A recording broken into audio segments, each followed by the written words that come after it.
talking about Bhagavad Gita. But before that, let me welcome you to my YouTube channel, Eternal Journey.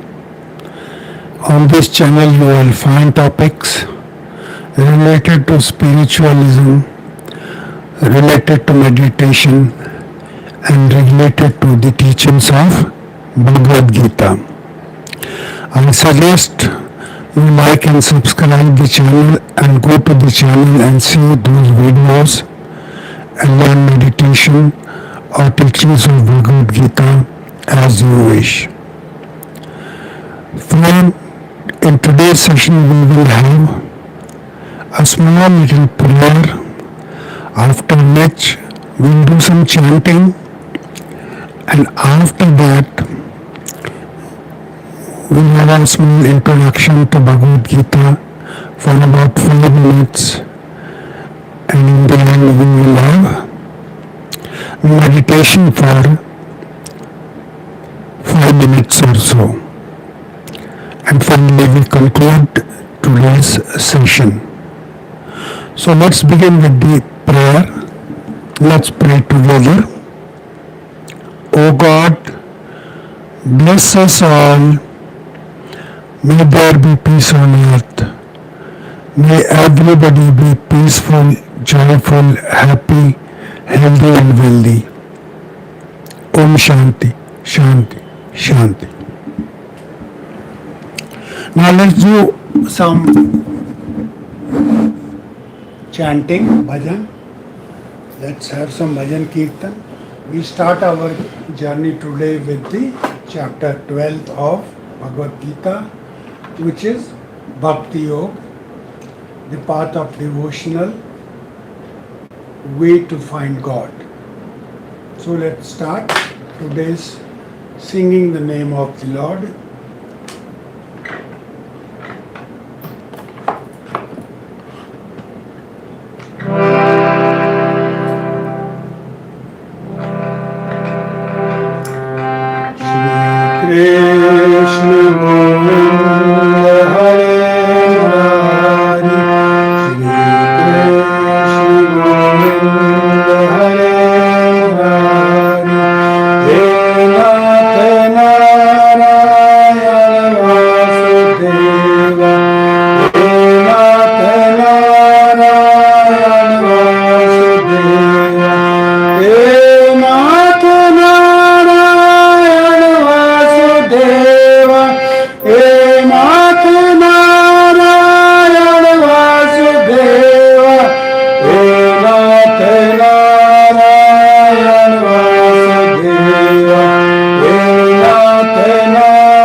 Gita says there are 4 ways of finding God.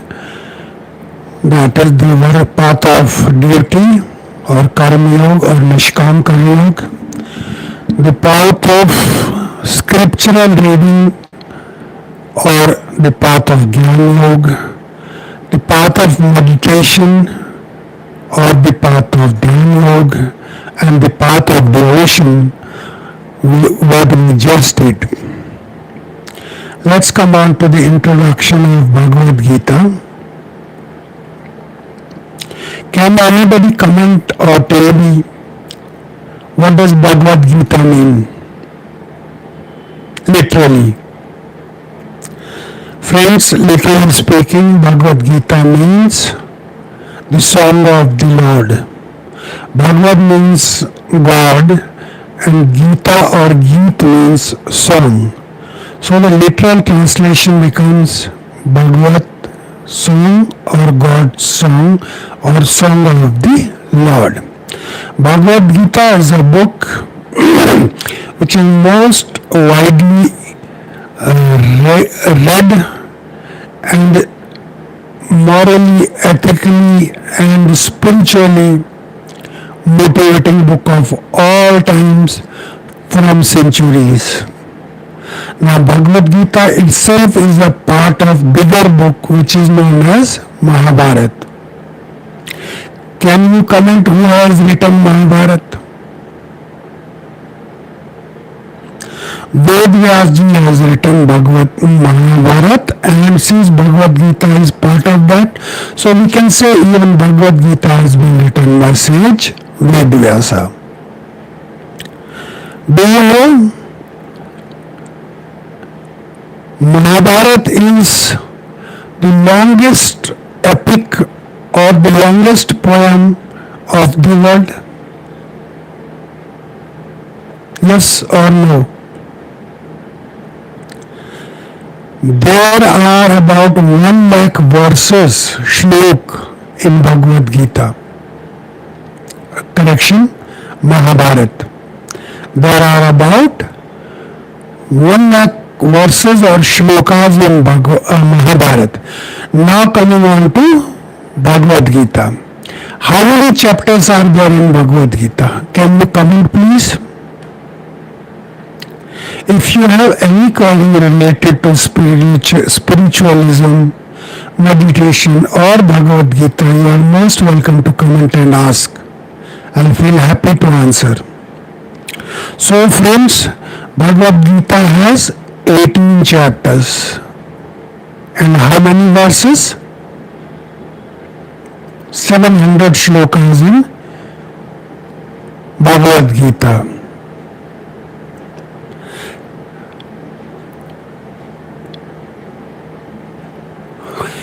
And what is in Bhagavad Gita? In Bhagavad Gita we have the dialogue between Krishna and Arjuna. Somebody saying Har Har Mahadev, definitely we all are with you.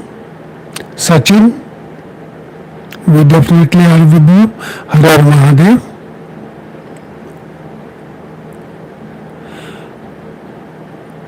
So, Bhagavad Gita is the dialogue between Lord Krishna and Arjuna. Who was Krishna? Krishna was the incarnation of Lord Vishnu, or Krishna is the incarnation of Lord Vishnu. And who is Arjuna? Arjuna is one of the Pandavas. Who were Pandavas? Pandavas were the sons of King Pandu. And Pandavas had their cousin brothers as Kauravas. So Pandavas and Kauravas were cousin brothers. Pandavas were 5 brothers and Kauravas were 100 brothers. Because of dispute of territory and the injustice done to Pandavas by Kauravas,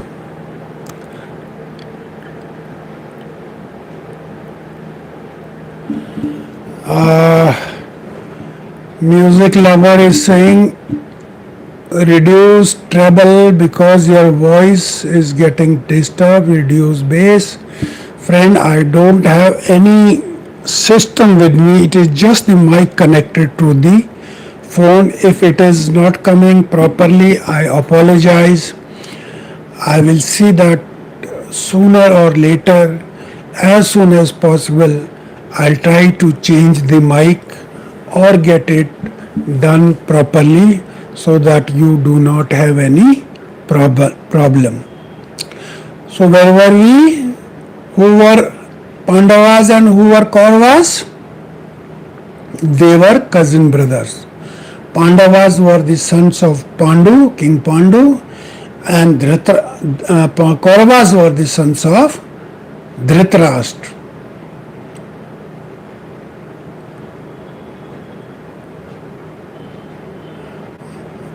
you say without mic because your voice are heavy. Now you see, sir, what is the problem with the mic is I have kept my AC switched on. Without AC in the room, it becomes very hot and humid. And if I don't use the mic, the phone will catch the disturbance of AC and fan. That's why I was trying to use this muffled, this foam covered mic.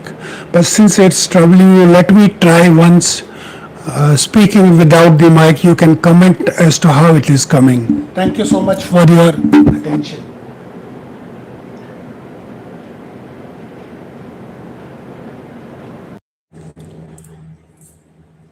Now I am without mic.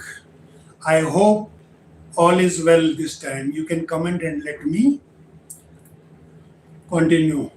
So I was saying Pandavas and Kauravas were the two cousin brothers, two parties who were cousin brothers. And Pandavas were 5 brothers, Kauravas were 100 brothers. They had a dispute over the land. Kauravas did just injustice to the Pandavas. As a result, what happened? A fight was necessary to see who wins and who. Okay, sir. Thank you so much. Now you say that without mic, the voice is perfect. My AC is on, my fan is on. If you can hear me clearly, I'm so happy you have given me this feedback. So I was saying, battle was necessary to decide who wins, and whosoever wins, he would take the rule of the land. So Lord Krishna was on the side of Pandavas, but he had decided that he will not fight from any side. He had unlimited powers and vision. He could destroy everything and everyone without any problem. But before the beginning of the battle itself, he had decided he will not take any side and he will not fight with his weapons. So Kauravas were very happy, thinking that they have got the army of Krishna, and Krishna will only be a charioteer of Arjun. Arjun was a great warrior, soldier. He was one of the Pandavas. So the battle was necessary, and in the battlefield, Arjuna and Krishna's dialogue starts when Arjuna's on seeing that there are relatives on the opposite side, there are friends, grandfathers, brothers, cousin brothers, everyone is there on the other side, and he falls in grief and says, "No, I will not fight." And that is when Krishna says the teachings of Bhagavad Gita, and when he tells him you should fight, it is your duty. So this was a small little introduction to Bhagavad Gita. Now let's quickly go on to the meditation technique which has been given there in the 6th chapter of Bhagavad Gita, which is Dhyan Yoga, or the meditational path of finding God. In this, Lord says, look at the tip of the nose and concentrate there, and do not look anywhere else. Now this can be done with open eyes, this can be done with half closed eyes, and this can be done with closed eyes. It's not given clearly as to how this has to be done, but God has given it clearly that you have to look at the tip of the nose in the 13th verse, 13th shloka of chapter 6 of Bhagavad Gita. Samam kaya shiro griyom dharayan achalam sthira sampreksh nasika agram swam dishah chanavloke. So God says, look at the tip. How it is to be done, let me tell you, so that you can practice it when I am not with you, when you are not watching the video. How is it to be done is, close your eyes, look at the tip of the nose mentally. Mentally, you have to look at the tip of the nose. Focus your mind, attention, concentration at one point without any strain. You have to be absolutely relaxed. Focus your mind at one point and do not allow it to go anywhere else. If it goes anywhere else, get it back and focus it at that point. In this manner, try and sit for as long as possible. I suggest you start with 10 minutes in the morning and 10 minutes in the evening. And without fail, if you do it for 3 months, I assure you, you will find many, many benefits, many, many results, many, many siddhis, powers coming to you. Then you will see the environment around you changing. You will see your whole inner body and outer body and external things getting changed, and you will be in peace, joy, and bliss. So this was little bit of what I wanted to tell you from chapter 6 of Bhagavad Gita about meditation. Bhagavad Gita has given 6 techniques of meditation. They are in the chapter 4th, chapter 5th, chapter 6th, and chapter 8th. We will discuss those techniques slowly and slowly as we proceed further. And I will also give you techniques which I myself follow and practice every day. So try and practice. Start with 10 minutes in the morning, 10 minutes in the evening.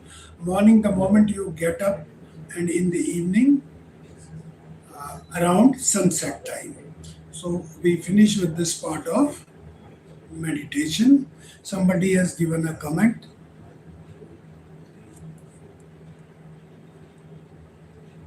Let me just see this.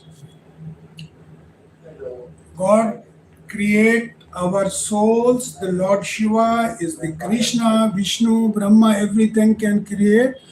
God says, humans, you can create anything on the earth and universities. I agree with you. Lord Shiva is also one of the most powerful and most revered deities of Hindu religion. We have Shiva, we have Vishnu, we have Brahma, and all these 3 deities are looking after the creation. And this creation gets created and destroyed and again. And that's why these 3 deities are there. Brahma, the creator, Vishnu, the protector, and Shiva, the destroyer. Thank you very much. We had a nice talk today. We had small little prayer. Thereafter we chanted from as per the chapter 12th of Bhagavad Gita, which is the path of devotion or Bhakti Yoga. And then we had a small introduction to Bhagavad Gita as to what is Bhagavad Gita, what is there in it, how did it start, it is between whom, all, and then we meditated a little bit. I gave you the technique. You have to follow the technique if you want to benefit from the technique. And let me assure you, you will be benefited if you follow. If you want to taste a fruit, then you have to eat it.